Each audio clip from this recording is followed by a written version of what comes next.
Welcome to Magical Storybook English Nanny Bedtime Stories, a collection of ancient fairy tales and folklore from around the world. Adapted and read by Rihanna Meehan. Today's story is a tale from India and ancient Persia.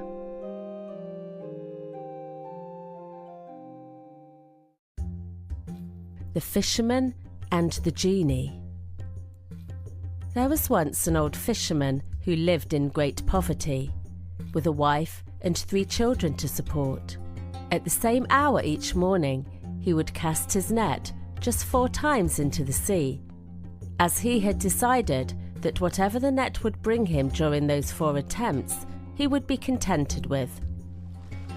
One day, having cast the net for the first time, he found it almost too heavy to draw back in. The fisherman was very excited, but sadly, when he pulled it into the shore, he saw that it only contained the bones of old sea creatures. He cast the net a second time, and when drawing it in, he found it even heavier than before. But again, he was doomed to disappointment, for this time it contained nothing but a large earthenware jar full of mud and sand. His third attempt brought him only a heap of broken old bottles and pots. Fortune really did seem to be against him. Then, committing his hope to fate, he cast for the 4th and last time. And once more, the weight of the net was so great that he was unable to haul it in. When at last he pulled it onto land, he found that it contained a brass vessel with a lead stopper bearing upon it the seal of King Solomon. This sight cheered up the fisherman. "This," he thought, "I can sell in the market.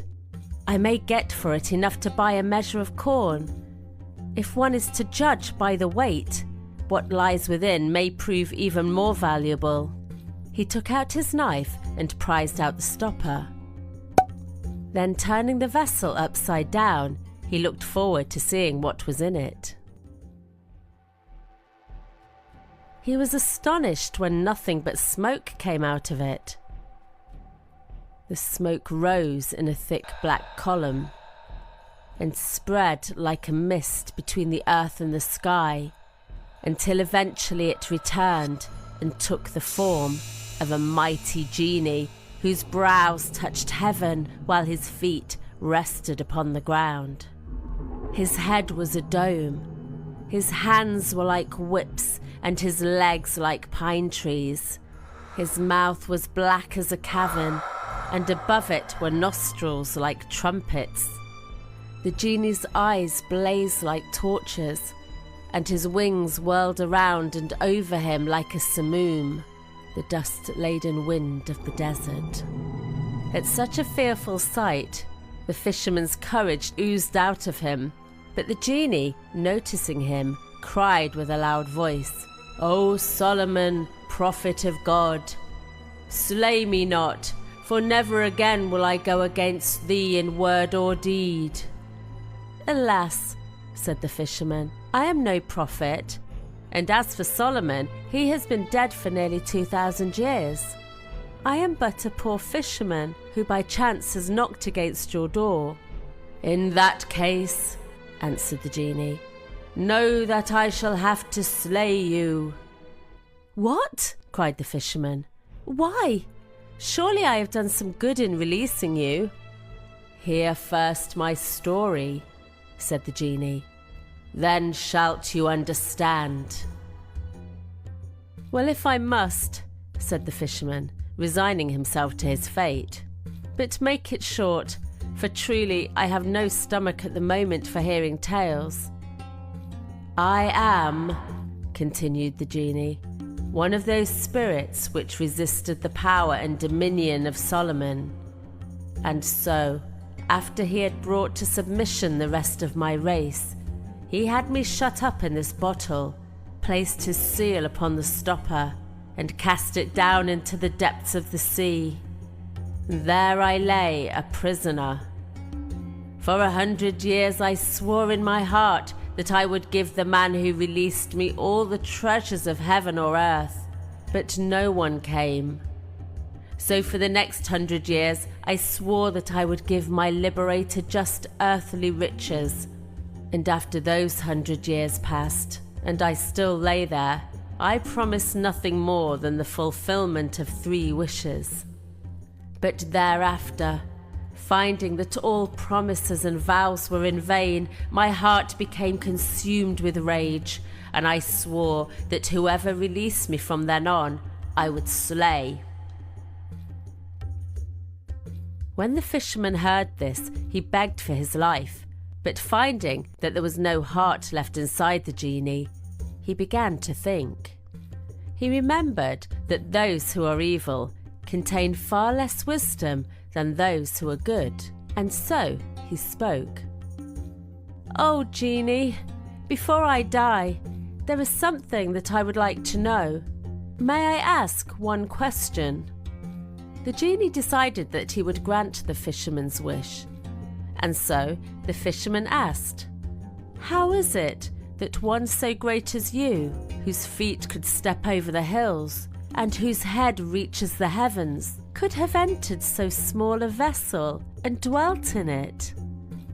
Though mine eyes tell me I have seen it, I cannot believe so great a marvel." "What?" cried the genie. "Dost thou not believe what I have already told thee?" "Not till I have seen it done can I truly believe it," said the fisherman. So, without another word, the genie pulled his limbs into his body and folded himself once more in a thick veil of smoke. Then from a great height he poured himself into the narrow neck of the brass vessel, until not one hair of him was in sight. The fisherman quickly pushed in the lead stopper and, laughing, cried to the genie, "Now I have you trapped." The genie tried all that he could to escape, but the power of the seal of Solomon held him fast, and the fisherman began to carry the vessel back to the sea. "Now," he said, "you shall return to the place where my net found you, and here on the shore I will build myself a hut, and to every fisherman that comes near I will say, 'Do not fish in these waters, for there lies a wicked genie in a vessel that has sworn to slay whoever releases him.'" "No!" cried the genie. "I did not mean what I said. Ask of me now, and I will give you all the treasures that the world contains, or at least that your heart desires, if only you will set me free." The fisherman, being of a kind heart, and with no real wish for revenge, sat down to consider what he should do, and all the while the imprisoned genie continued to appeal to him for compassion with loud promises and sorrow. So at last the fisherman told the genie to make the most solemn vow that he would leave him unharmed. Then the fisherman pulled out the lead stopper and released him. No sooner was he out and restored to his true form than the genie, turning himself around, lifted his foot and with his full strength kicked the brass vessel far out to sea. The fisherman, seeing this, began to regret being so merciful and trembled once more for his life. But the genie, seeing his fear, broke into loud laughter, and striding on ahead of him cried, "Come on, fisherman, and follow me, for now I will lead you to fortune." Following meekly at the genie's heels went the old fisherman, leaving the villagers far behind. They climbed over a mountain and eventually came to a large desert, surrounded by 4 hills. In the centre of it lay a broad lake. Here the genie stopped, and pointing to a place where fish were swimming in abundance, he told the fisherman to cast in his net. The fisherman did as he was told, and when he drew the net in again, he found that it contained 4 fish, each of a different colour, a red one, a white one, a blue and a yellow. Never in his life had he seen fish like these. The genie told him to take them and offer them to the Sultan, assuring him that if he did so, they would bring him both fortune and honours. Then he struck the ground with his foot, and immediately the earth opened its mouth and swallowed the genie as quickly as the dry desert swallows the rain. The fisherman stood for a moment in wonder, then quickly made his way to the city. And there, presenting himself at the palace, he begged that the 4 fish might be laid at the Sultan's feet as a humble offering from the poorest of his subjects. No sooner had the Sultan seen them, so strange and so brilliant in colour, than he longed to taste them. So he sent his vizier to take them to the cook, to be prepared immediately for the royal table. The fisherman was rewarded with 400 pieces of gold from the Sultan, and he returned to his family rejoicing. The fisherman and his family, who were no longer poor, never went hungry again.